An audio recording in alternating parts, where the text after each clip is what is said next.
Guys welcome to medic ज्ञान। आज की इस वीडियो में हम नेक पेन के बारे में जान लेते हैं। नेक पेन होता क्यों है, इसके क्या क्या कॉजेज़ हो सकते हैं और इसके ट्रीटमेंट के बारे में भी बात कर लेते हैं। सो गाइस वीडियो को स्टार्ट करते हैं। अगर आप मेरे चैनल पर नए हैं, चैनल को सब्सक्राइब करें और वीडियो को लाइक करें। बात कर लेते हैं नेक पेन होता क्यों है। कुछ लोग इसको सर्वाइकल भी बोलते हैं। तो सर्वाइकल ये एक पेन का नाम नहीं है, बल्कि ये एक पोर्शन का नाम है।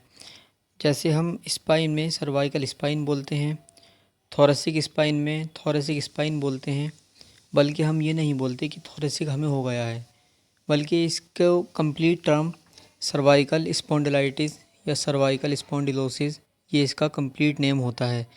क्योंकि नेक को मेडिकल टर्म में सर्वाइकल बोलते हैं। अब इसके रिगार्डिंग क्या क्या क्वेश्चन हो सकते हैं उसके बारे में बात कर लेते हैं। सो गाइस वीडियो के लास्ट तक मेरे साथ बने रहें। आज हम बात कर रहे हैं स्पाइन में सबसे इम्पॉर्टेंट पार्ट, जो सबसे इम्पॉर्टेंट सबसे फ्लेक्सिबल पार्ट होता है वो सर्वाइकल स्पाइन ही होता है। बाकी सब वर्टिब्रा एक के ऊपर एक होती हैं, लेकिन जो सर्वाइकल स्पाइन है उसमें सबसे ज़्यादा मूवमेंट होता है, तो इसीलिए सबसे ज़्यादा फ्लेक्सिबल पार्ट इसको हम कहते हैं। अब जब भी हमारी सर्वाइकल स्पाइन में प्रॉब्लम आती है तो हम इसे सर्वाइकल का नाम नहीं देंगे, बल्कि हम ये कहेंगे कि हमें नेक पेन हो रहा है। उसके बाद हम ये देखेंगे कि हमारे जो पेन हो रहा है, जो दर्द हो रहा है, वो कहाँ से कहाँ तक ट्रैवल कर रहा है। वो पेन बस हमारे सिर्फ सर्वाइकल स्पाइन वाले पार्ट में ही है, या वो पेन हमारे ट्रेपेजियस मसल्स तक आ रहा है, या उससे भी नीचे हमारे हाथ तक वो पेन आ रहा है। ये एरिया ऑफ पेन होता है, क्योंकि इससे ये पता लग जाता है कि हमारे जो पेन हो रहा है, जो दर्द हमारे हो रहा है, वो किसी नर्व के दब जाने की वजह से तो नहीं हो रहा। C4 C5 या C5 C6 नर्व में से कोई नर्व प्रेस तो नहीं हो रही है, तब हमारे हाथ में दर्द होता है जब कोई नर्व प्रेस होती है। और अगर इसके अलावा जो दर्द है वो स्कैपुलर एरिया में है, तो वो भी पेन ट्रैवल कर रहा है। अब सर्वाइकल स्पाइन में एक ऐसी प्रॉब्लम होती है जो पोस्चर से बहुत रिलेट करती है। अब चाहे वो स्लीपिंग पोस्चर हो, या हमारा वर्किंग पोस्चर हो, या सिटिंग पोस्चर हो, ये सबसे ज़्यादा रिलेट पोस्चर से ही करती है। तो जब भी हमारे नेक पेन हो रहा है तो हमें ये ज़रूर देखना चाहिए कि हम ऐसा क्या काम कर रहे हैं जो हमारे पेन हो रहा है। क्योंकि कुछ लोग कंप्यूटर ऑपरेटर हैं, कुछ सॉफ्टवेयर इंजीनियर हैं, कुछ लोगों को बहुत लंबे टाइम तक लैपटॉप पर वर्क करना होता है, जिसकी वजह से नेक पेन उनके हो जाता है। क्योंकि पॉकिन चिन गर्दन आगे की तरफ निकाल कर वर्क करना, ये वर्टिब्रा पर इसके लिए सारा स्ट्रेस आता है।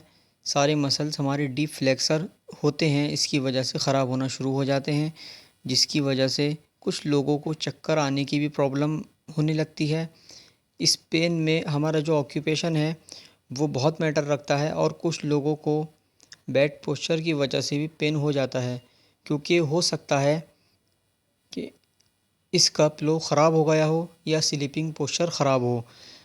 अब स्लीपिंग पोस्चर में जैसे मैंने आपको बताया, एक एरिया और एक ऑक्यूपेशन बहुत मैटर रखता है। अब हम बात कर लेते हैं कुछ बेसिक चीज़ों की, कि ये पेन कितने दिन से आपके हो रहा है, कहाँ से कहाँ तक हो रहा है, और कैसे होना स्टार्ट हुआ, ये हमें ध्यान रखना है।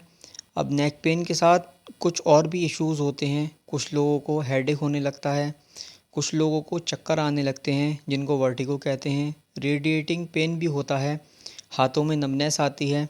इम्पॉर्टेंट बात, जब भी हमारी नेक में कोई दिक्कत होती है तो हमारा इरिटेशन लेवल बहुत ज़्यादा हो जाता है, और नेक के मसल्स हेड के सबसे ज़्यादा पास होते हैं, इसकी वजह से हमारे हेडेक भी हो जाता है। अब कुछ लोगों में राई नेक की वजह से भी दर्द होता है, जिसको हम बोलते हैं गर्दन में बल पड़ गया। इसकी वजह से भी कुछ लोगों की नेक में दर्द हो जाता है। कुछ लोगों में जिम करने की वजह से ट्रेपेजियस मसल्स में पेन हो जाता है, क्योंकि जो ट्रेपेजियस मसल्स टाइट हो जाती हैं जब वो स्ट्रेटिंग होती हैं, तब ये पेन ठीक हो जाता है। कुछ लोगों का ये क्वेश्चन भी होता है कि हम आइस पैक यूज़ करें या हीटिंग पैड यूज़ करें। तो गाइज़ मोस्टली 80% लोगों में हीटिंग पैड ही यूज़ किया जाता है नेक पेन में। हीटिंग पैड इसलिए यूज़ करते हैं कि वो मसल्स को रिलैक्स करता है, क्योंकि इसमें इंजरी बहुत कम होती है। पर राई नेक जो मैंने बताया कि गर्दन में बल पड़ गया, एक हमारा ऐसा इशू होता है जिसमें मसल्स एकदम से स्पाज़म में चली जाती हैं। उसमें हम आइस पैक यूज़ कर सकते हैं, पर उसमें भी जब ये कंडीशन हमारी क्रोनिक केस में पहुंच जाए तब उसमें भी हीटिंग पैड का यूज़ किया जाता है। Mostly cervical spine problem heating से ही ठीक होती हैं, जब तक कि कोई इंजरी ना हुई हो। अब नेक पेन की मेडिसिन्स के बारे में बात कर लेते हैं कि गर्दन में दर्द के लिए जो मेडिसिन्स यूज़ की जाती हैं मोस्टली उनके बारे में बात कर लेते हैं। तो एनाल्जेसिक में डोलोकाइंड एमआर आप सुबह शाम 3 दिन तक यूज़ कर सकते हैं, या डाइक्लोमोल एमआर भी ले सकते हैं 3 दिन तक। जब आप ऐसी एनाल्जेसिक लें तब ज़रूर ध्यान रखें कि एसिलॉक उसमें ज़रूर ऐड करें सुबह शाम। अगर ऐसी लोग ऐड ना कर पाएँ तब रेबीप्राज़ोल की टैबलेट आप ऐड कर सकते हैं, या रेबिगाइन डीएसआर सुबह नहर मुँह भी ऐड कर सकते हैं।